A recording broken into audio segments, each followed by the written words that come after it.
Hey there everyone and welcome to another Near Monsters video. This is me using my Pyramid Golems team. Again, it's another clip from a long time in the past.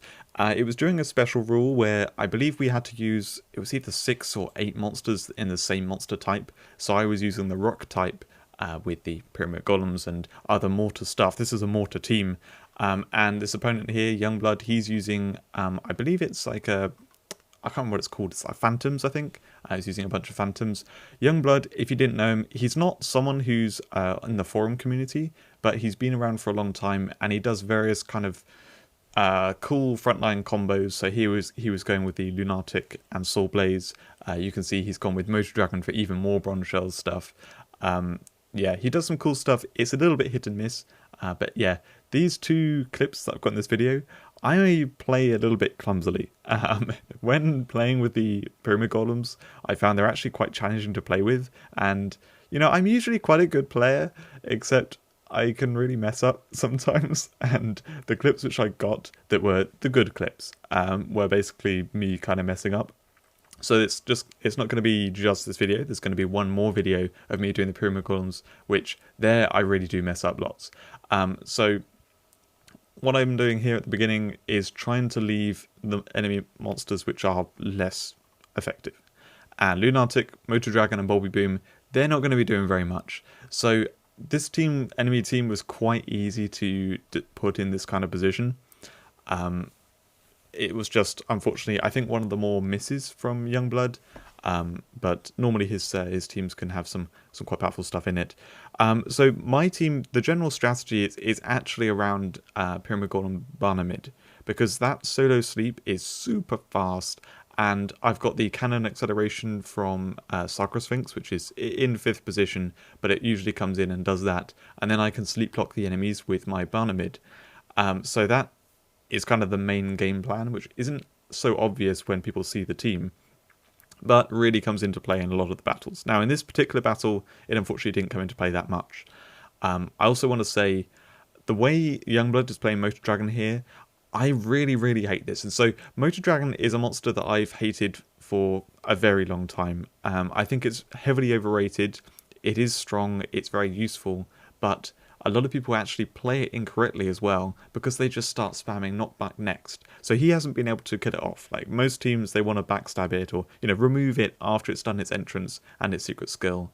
But at this point, it can't do anything. Well, he should really have charged Bloodthirst there. Why not kill my Bronze Shell? That doesn't really speed up my team at all, but it gets one kill Motor Dragon, and then he just needs the second kill, and then he's got a proper Bloodthirst charged.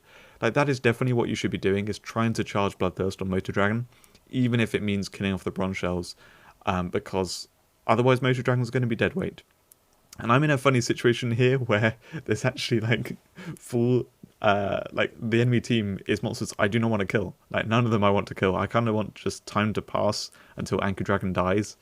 The Spectre Fox is a bit annoying because it's going to keep coming back. And the Bulby Boom is actually going to be chipping away at my Rockolossus. So I decided to get rid of the Lunatic because I really like the setup I've got on the battlefield at the moment. Griff King and Rockolossus are going to do great work, and I didn't mind that, you know, Ethereum coming in. So, you know, we're set up really nicely now. I'd rather not have any knockback going on. Also, that Spectre Fox isn't going to be a huge problem now that there's other shadow monsters on the battlefield. So Anchor Dragon being there, but you can see Spectre Fox is, sorry, not Spectre Fox, Spectre Finn is the next in line, and then we've got another shadow monster. So the Spectre Fox, I'm not bothered about. I'm just going to like slowly work my way through the enemy team. So Rockolossus doing a lot of work as the sweeper. I'm trying to figure out how best I want to go about doing this. I could have actually shielded Vixierid at that point. Might have been better. I don't know. But I kind of like accepted it was going to die. And yay, their Purifier went to sleep. Always nice when that happens. So now it's pretty much a case of finishing off these last monsters. So I'm going to go, you know, pedal to the metal and take them down. So I'm killing off the Motor Dragon at this point and seeing if there's any threats. There is a Moku, so I need to give turn and stuff, but I saved this instant reload to use it at this point, where I can then, you know, kill off the remaining monsters. So fairly easy battle, as it happened. He did manage to disrupt me a fair bit, but we got there. The second battle, this is me playing a bit more clumsily. And so the enemy team, I'm not entirely sure if this was in the special rule or not, like what monster type he's going for. But anyway, I think it's kind of demons or something. We'll see. So at the beginning, this is really annoying because I want to kill the enemies with my Vivimid. The reason why I use the load on Vivimid is because if I don't load it, it's no longer a threat. And this is one of the downsides of the Pyramid Golems, is that you, I can't think of the correct term right now, but basically you show the opponent what you're planning to do by loading them in advance. And so it's a bit of a problem when you're doing that, and then also at the times when it's like, I want them to kill off this monster, but if I don't load it, they're not going to kill it. So you have to kind of waste some loads like that. So yeah, I didn't realise, for some stupid reason, of course, he has Bastia, so that lemon coming in is not going to sleep my team. So I play a little oddly. I think that's why I play weirdly. And at this point, I definitely should have done load all. So then I could have the heal from my Neuromid and stuff. I thought maybe he won't have second wind, but of course, everyone plays second wind on Polar Boss, which is another thing I think is a little bit silly. But anyway, continuing on, I know that if he kills my Lava Mid, it's going to poison his team, it's going to wake up his Delegazar. I don't have a good way of killing Delegazar other than using the Piercing Mortar on it, which I don't do. I probably should have, but I'm a bit worried about this Polar Boss. So I'm focusing more on killing that off. And yeah, we'll just see how things play out, because at this point, he's figuring out, okay, if I kill Lava Mid, I'm going to wake up, my Lemon's going to kind of come in, and, you know, will the Bastia die first? Because if it does,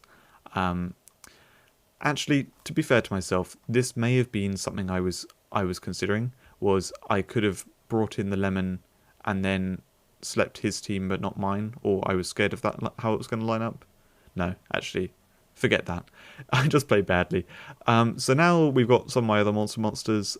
This Wraith Host is going to be a bit of a problem, but I could use it now for... I could have done the Hellfire Mortal double on the Wraith Host and Delegazar, and then use Solo Bloodcrave on the Wraith Host. I did not. I played poorly, and then I realised I can't kill this Wraith Host. It kills off my my Armadiator before it attacks, and I'm like, damn, I'm going to take another attack from Delegazar. So I take another attack from Delegazar at this point. It's not looking good. This is, yeah, really, really terrible gameplay. There's another video I'm going to make, which I think I mentioned earlier in this one, how it's me playing clumsily with this team. And it can do a lot better than I'm getting it credit for, but I think it's kind of funny to see it sometimes, and like how you can play badly and how you can get put off by certain things, like me seeing that Lemon next in line, that kind of stuff. I'm trying to remember exactly what I'm going to Soul Exchange. It's a Sacra Sphinx. Okay, that's not too bad. He tries to sleep it. Thankfully, it doesn't work. So this is where I start playing a bit more smartly, because I'm like, okay, I need to win this. I should not be losing this battle. And so what I'm doing is I'm putting a shield on my Angel Lion, because if I take out the Delegazar, like, I need to kill that Delegazar. I've let it do way too much. But the Wraith Host is then going to kill my Angel Lion. So what I can do is I can kill it, and then I can use Botanic's very underused shield ally to stop the enemy Wraith Host from killing it. That Wraith Host now can't kill anything, except maybe the Botanic, but he's not bothered about that. And now I've got my give turn loop that I can do. So, Sacra Sphinx, I'm not going to load Mortar, because I don't want to put that far out of play. I'm instead going to load it with Botanic. And I see also there's a Stunning Entrance next in line, which will give a turn to Angel Lions. Figure out how best to do this.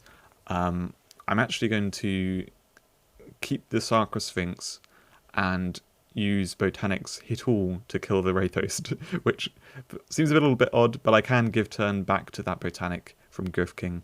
And the important bit here is that I am making sure the enemies are not getting any more turns, because I can loop this to like basically avoid them getting any turns at all. So now I can kill one thing, and then I can use Sacra Sphinx to kill two more things. You know, Tigeron's there, that can give another turn to Angel Lion, and this is pretty brutal. You know, this is the fallback. If my Pyramid Golems don't work, then I can loop stuff. I've got Angel Lion as a sweeper, and I've got both Botanic and Sacra Sphinx to do to create the give turn loop with Griff King. It's a really nice setup, and this was actually before Griff King had Stun Converter.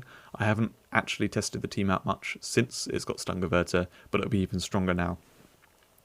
So if you're going to go with Mortars, I do actually highly recommend a setup like this. The Pyramid Golems are a very nice front, and Mortar teams generally are not very good in the front line because they all need to load before they do anything, so they're super slow.